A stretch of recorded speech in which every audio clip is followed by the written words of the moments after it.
This conclave is deliberate on the current issues confronting the BFSI vertical, and it is important to know the future in this hyper-connected world. So now I may request Viral Acharya, the former Deputy Governor, Reserve Bank of India, to connect with us virtually and share his valuable perspective.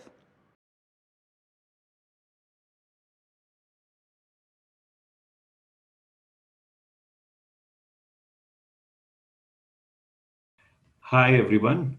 This is Professor Viral Acharya from New York. Firstly, I want to wish you and your families all the very best for health and safety in this difficult health circumstances that we are all witnessing. And second, I want to speak to you today about how digital revolution needs to be combined with customization of bank credit, not just bank credit, but in general credit from different intermediaries in the Indian economy, how it needs to be customized for the last mile borrower. As you know, I have just recently released my book called The Quest for Restoring Financial Stability in India by Sage Publishing. And in the book, I have an entire section of speeches that I gave as a deputy governor at the Reserve Bank of India from January 17 to July 19 on the development of a public credit registry in India. What is the idea and the rationale for developing a public credit registry? The idea is to have the entire track record of a credit contract from borrowing to repayment or default, as the case may be, recorded publicly so that just as my book has an Amazon rating with reviews that is easy for anyone in the public to see, the same way a borrower's credit record is easy for the entire ecosystem to see. This would help on the one hand with the large borrowers who unfortunately have always been gold plated by our credit system and eventually have defaulted, but with a very painful recovery and resolution process at the end.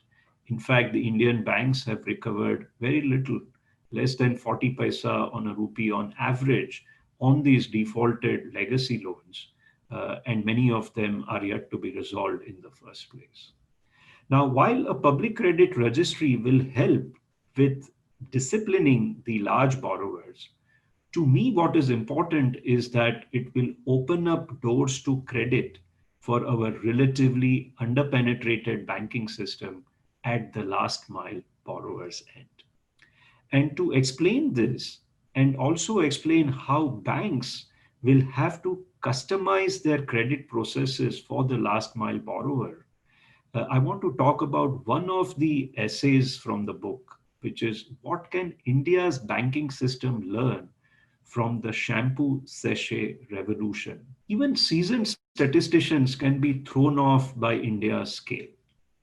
India's GDP is currently about $2.9 trillion, which makes it the world's fifth biggest economy in nominal terms and the third in purchasing power parity, only behind China and the USA. But there's another way to look at these numbers. India has a population of 1.3 billion, and the average Indian makes only about $2,100 a year in nominal terms and $6,900 in purchasing power parity terms. That ranks India 142nd on a GDP per capita basis. So there's a long way to go before anyone shares in the nation's prosperity. Importantly, credit to GDP ratios in India are also rather low, less than 60% of GDP, which is low even by standards of other countries such as China, the USA for sure, but also in some cases other emerging markets. Now, coming back to the issue of us being a long way to go before everyone shares in the nation's prosperity, let me make the following important observation. Among the first to realize that India is one of the world's most paradoxical markets, both simultaneously large and small, was the fast moving consumer goods or the FMCG industry. Up to the late 1970s, most Indians were not even buying shampoo. This was not because they did not want to wash their hair well, but because the average bottle of shampoo cost more than most Indians were willing or able to pay. Now, in response to this, an ingenious entrepreneur put single use quantities into what we call as a sachet of shampoo. This sachet could be sold for 1 rupee each.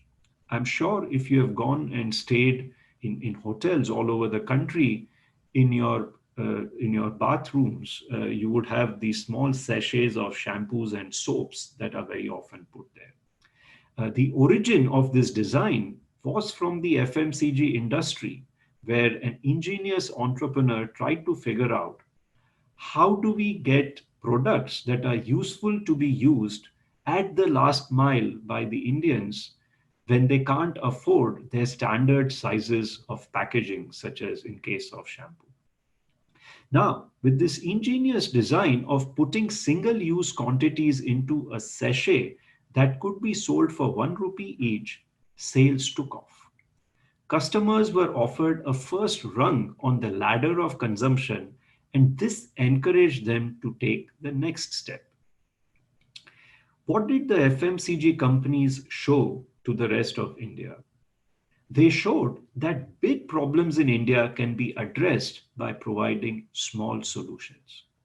The act of making affordable, bite sized packets out of regular products came to be known as sachetization. Sachetization of everything from biscuits to body creams changed the FMCG industry in India for good. Indians all over the country wanted the same things as everyone else, but they could only afford it one sachet at a time. Now, what does all this have to do with credit? As a central banker for India, I wondered if we could sachetize finance to lift people out of poverty. India, as I've already briefly mentioned, remains one of the most financially underpenetrated large economies in the world. An estimated 50% of the people are employed informally in India. They may earn as much as those in formal employment, but they remain invisible to the banking system. In fact, to most of the credit system. Some of them may be borrowing informally, but when that happens, it's at usuriously high rates from money lenders. Now, when these Indians want a loan, the bank often denies them credit unless they can offer a hard asset as collateral. The average Indian cannot do this and therefore ends up resorting to informal finance from money lenders with usurious rates and onerous terms. Not to mention sometimes the inhuman treatment that is perpetrated in these contracts. Now, these underserved Indians in the credit markets are like square pegs. The banking system is a round hole. It is then no surprise that we saw the statistic that I earlier mentioned that India's credit to GDP ratio stands at just 55.7% compared to China's 208.7%. Now, while China's might be an excess, India's is certainly an underpenetration of credit. The Reserve Bank of India during my term had taken two important measures to make sachetization in finance happen. In case of shampoos, soaps, biscuits, it is sachetization. But when credit can be delivered in small packets, small ticket loans at the last mile, I would in fact call it democratization of credit. The first step that the Reserve Bank of India took was in initiating movement towards the creation of a public credit registry or a PCR. The PCR aims to be a comprehensive database of information for all credit relationships in the country from the point of origination of credit to its termination. which means repayments, restructuring, default, resolution, and everything else, even altering of the terms of the contract midway during the life of a credit relationship. All of this would be registered in a single data registry, which to start with is envisaged to be developed and maintained at the Reserve Bank of India. There is no reason why, over a period of time, it could simply be palmed off to be an independent utility once all the processes are set up. Now, a PCR would eventually cover all lender borrower accounts without any size threshold, even though at the very early stage, the plan is that it will cover loan sizes only above a certain threshold. The primary reason, let me reiterate, for building a PCR is to remove information asymmetry. The fact that a borrower has and knows a lot more about his or her ability to repay compared to what the lender knows. The PCR, by providing lenders with a 360-degree view of the borrower's liability, would reduce this information asymmetry, which often leads to a breakdown in the credit markets. The secondary reason for the PCR is to provide bankers with up-to-date information on the quality of their credit portfolio. In particular, there is no reason why the PCR can't be linked to all cash flows that are moving in and out of the last mile borrowers' transactions and accounts. Imagine if, instead of asking for collateral and doing asset-based lending, if our banks had information on the cash flow pattern or the liquidity nature of the needs and the receipts of the last mile borrower, they could switch to cash flow based lending rather than asset based lending. This would then expand the scope of lending to those borrowers who find it very hard to provide any collateral, at least to start with. In fact, this is how microcredit is born generally. Our microfinance institutions start out with extremely small loans at very short maturities. They observe the repayment patterns of the borrowers, and if those are satisfactory, then they increase the scale of the loan, they improve the maturity of the loan, and over time, the micro borrower is then able to make substantial investments in his or her enterprise. Some of our small finance banks and microfinance institutions are now run so well, providing so much credit at the last mile, and yet earning healthy intermediation margins that they have the prospects of becoming some of India's best and wealthiest banks out there. Now, in addition to the public credit registry, the second measure that the Reserve Bank of India took was the creation of the account aggregator. The account aggregator is meant to complement the PCR. The PCR is a record of all of the borrower's liabilities. The account aggregator is meant to be a new financial institution that provides a record of all of the borrower's assets. As I said, in some cases, the assets may be very small, and maybe the assets are mostly about cash flows. Yet the account aggregator over time can still complement the PCR quite well. So the account aggregator is supposed to manage how other financial institutions can access the borrower's data based on the borrower's consent. It enables users to demand their data, so borrowers to demand their data from their financial services providers in real time and in a machine readable format.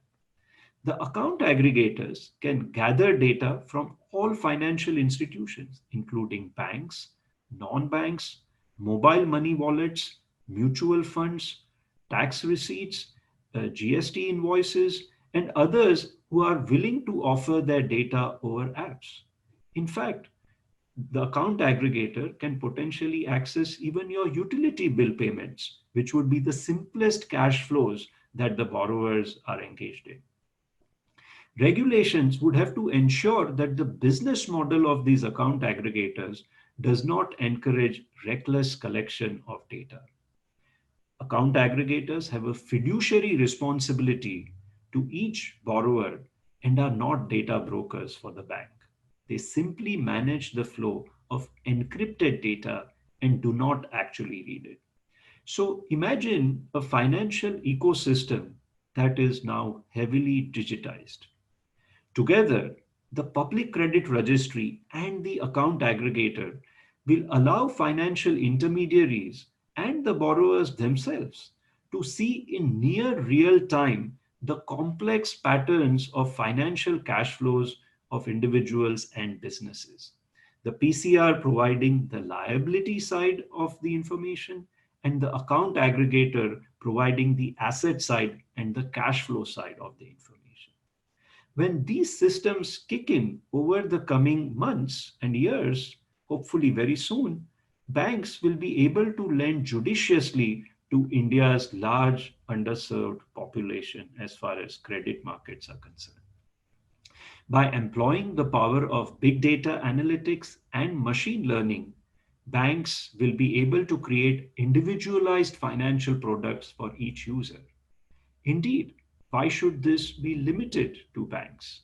Non-banks, fintech companies, peer-to-peer lenders should all in principle be able to access this information. A public credit registry is meant to be public. An account aggregator is supposed to be the data of each individual user. And by providing the right consents, the user can actually share this information with any potential lender to him or her. Now, let's get back to the shampoo sachets that I started with. Similarly to the shampoo sachets, financial services providers must reduce the size of the packaging and also rethink the formula itself. What is the point of a 1 year loan repaid in monthly installments to a farmer who earns only during harvest? If the formal financing system can understand better the cash flow pattern of individuals, the way that the FMCG companies did in the 1970s when they wanted to sell shampoo, then the financial system will be better able to understand the cash flow patterns of individuals, customize the financial products to their unique needs, and improve the penetration of credit and financial access. This way, and especially with the aid of smarter technology on the back of a public credit registry and the account aggregators, there's no reason why we can't raise India's credit to GDP ratio to bring it in line with those of more high income countries. Making cash flow based credit available to every Indian is our small solution to India's big problem of financial exclusion. Let me end with a final thought here. It is increasingly felt that while we keep justifying the presence of public sector banks in the country on the basis of India's development and financial inclusion goals, we have not made public sector banks exclusively focused on these objectives. I have suggested elsewhere that as the government's financing is increasingly stretched to recapitalize public sector banks in a timely and sufficient manner, the government should consider divesting its stakes below majority and reprivatizing entirely over time some of the healthier public sector banks. However, there are some public sector banks whose business model is so broken, in my assessment, that there won't be any immediate suitors who are interested in buying their equity in a significant manner or at decent prices. What is an option for some of these weaker public sector banks? I would say they should focus on sachetization of credit and democratization of credit. How can this be done? Their business model can be specialized to become one that is similar to our microcredit, microfinance institutions or the small finance banks. They should develop key expertise in underwriting, monitoring, and recovering on the small ticket loans that are provided to the last mile borrower. They should do cash flow based lending for financial inclusion and access rather than do asset based lending, which has become a part of the universal banking model and has led to huge legacy losses. They can use technology, they can upgrade their technology, employ the PCR and the account aggregator, and shift over to another model of business that has been shown by small finance banks and microfinance institutions to generate healthy intermediation margins. If such a reprioritization of the weaker public sector banks was undertaken, I see no reason why, over a period of time, their valuations, as in their market to book ratios, won't improve. And at the improved valuations, those stakes that the government has in there could also be divested below majority, and hopefully they could also be reprivatized in due time. When you view it in this manner, learning from the FMCG companies on how to democratize credit through a sachetization approach could actually solve one of the biggest fiscal challenges that the country faces right now, which is how to ensure that the bills that the government has to keep paying for recapitalizing public sector banks can be brought down. I believe such reprioritization, such digitization, such democratization of credit is an important practical tool that the government must embrace as a step in that direction. Thank you, and I wish you and the organizers the very best for the rest of the conference. Thank you, Viral Acharya sir, for sharing those remarkable thoughts with us. And I'm sure you would have liked this session. So do share your feedback about the session, and you can share your views on social media using the hashtag ETBFSI Converge. And we have plenty of things planned for day one of BFSI Converge. So do check out our agenda for a sneak peek on the interesting lineup that we have ahead. See you on the other side.